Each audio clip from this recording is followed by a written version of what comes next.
Thanks so much for joining us. Okay, so we talked about the first step. You haven't missed too much, so you're good. The first step is what? Identify your profitable gifts.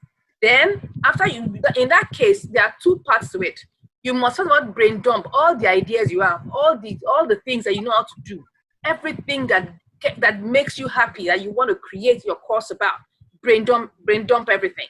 Then you now do a two-step gifts assessment. Two-step gifts assessment, all right? You make a table, all right? On that table, you're going to have like five columns, okay? And then you can now decide on how many gifts you have. First column, you put gifts as the first column. Second column, you put passion. Third column, you will put skills. Third column, is it fourth or third? Whichever one. You put resources, and then the last column, you put bankable. Bankable or profitable, anyone. Bankable, I prefer the word bankable because that shows that money is entering into your bank account, okay? Bankable. Then, as many gifts as you have, if you have 5, you have 10, just begin to write them. Fashion design, baking, music, talent, singing, dancing, everything you have. Then under each of those columns, column 1 is passion. Between 1 and 5, score yourself. 5 being the highest, 1 being the lowest. Okay, you do the same thing for skills. Do the same thing for resources. Do you have the skills? Do you have the technical ability to be able to teach that particular course or that particular thing you want to teach to people? You need to score yourself on that. Under resources, do you have all the information, the knowledge, everything? Even if you have to research it, do you have it? Score yourself in that. Then under bankable, is it a pain point that people are willing to pay you for? Score yourself in that. All right? So after you have done everything, the last one is now total. You now total it. The gift with the highest marks, my sweetheart, is what you should start your online course on first. Does that make sense? The gift that you have the highest score on is what you should start your online course on first. Because if you don't do that, like I said, passion doesn't pay the bills. You can be passionate about something, but it may not make you enough money. All right? I'll be giving you examples. I'll be giving you examples as we go on. All right? I'll be giving you examples so you understand when we get to step 3. So that is step 1. Okay? So when you do that, the main thing you're trying to find out is which one has the highest mark, then the second highest and the third highest. Why? Because you're not going to only create one course. Okay? You are going to create other courses. So you want to be able to start with one, establish that, and move to the other one. Okay, so that's done. Then number 2 step is that we want to create what we call your outline, your courses, your modules. We want to create that. Now, how do we go about creating that? You might say, yes, you have the knowledge, you have everything, but look, you need to have a framework, okay? Now, there's what we call the start line and the finish line. The start line and the finish line. Now, you have to start thinking, where were your clients, your audience, that person you want to sell that course to? Where is that person right now? What is the pain point of the person? What is that person's inability or the person's challenge? Write it down. That's the start point, okay? Then what is the end point? That person's happy place. After the person has taken your course, after the person has received the result that he or she wants. What is that happy place? So you can see now we have pain points and we have happy place. Pain points and we have happy place. Now, in between your pain points and happy place, what are the steps they're going to take to get there? What are the steps they're going to take to get there? All right? So you have a beginning, you have a middle, and you have an end. So you can divide those things into milestones, right? What are they going to achieve? What are they going to be able to, what are those steps they need to take to get to their happy place? When you do that, it could be between 4 and 6 modules. Some people do as much as 7 or 8, but I would always advise whatever course.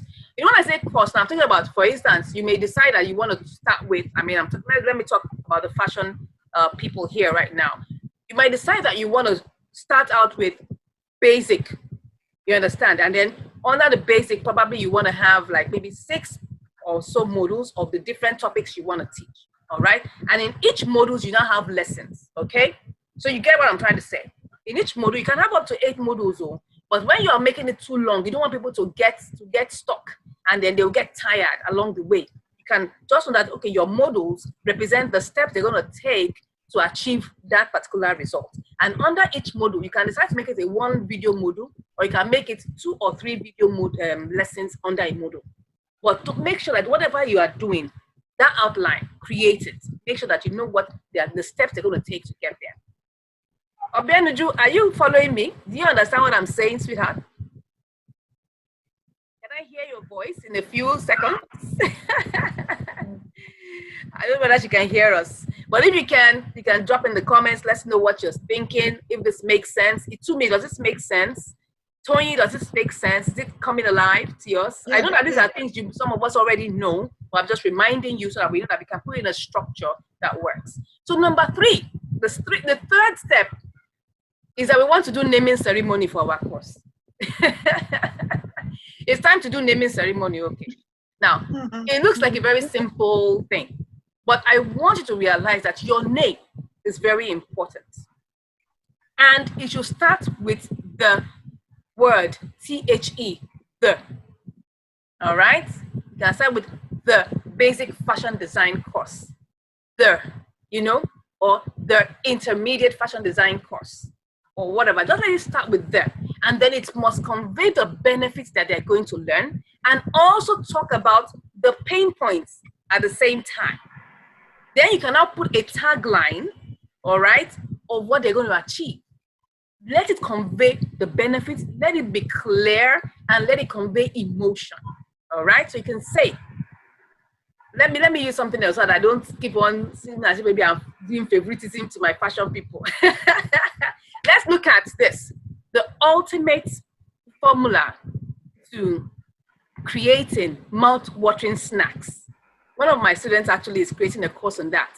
The ultimate formula to creating mouth-watering snacks. Now, she started with the, and then she added a power word, formula, the ultimate formula. So when people are saying, wow, it's a secret, I want to find out what is behind that course, because you are arousing curiosity. What is inside this thing? I want to find out what is there. So you are arousing curiosity. Very, very important that you must know that. So your name must have a system. It must arouse curiosity. So that system is either you say ultimate, you say formula, you can say blueprint, you can say strategy, you can say, all of those kind of things. So people just feel like, oh, there's something behind this that I need to learn. All right? I get to my point. So your name should start with THE, the. So it shows that it's a product. It's not just a program. It's a product that people have respect for. It must be clear about what it's going to deliver. And then number 3, it has to what? It has to have emotion. Let people know that, look, if you don't come into this course, I'm the one that can teach you the best. If you don't come into this course, you're missing out, because I'm teaching you my behind the scenes secrets. When you had the behind the scenes secrets to having a youthful look, or you having a pleasant looking skin. I said behind the scenes. Wow, the secrets. Oh my gosh, what is going on here? People are curious about knowing what is behind it. I don't know whether you understand what I'm saying. I know this is a whole lot within a whole short time, but please realize that it must have a system behind it. It must be clear, it must convey emotion, and it must be straight to the point for people to understand what value you are delivering.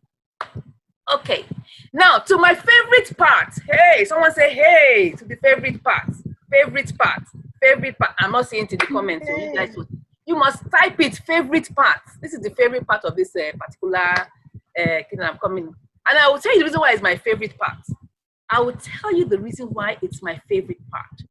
Because this 4th part, this step 4, is what is going to break the grounds for you. You need to sell it before you build it.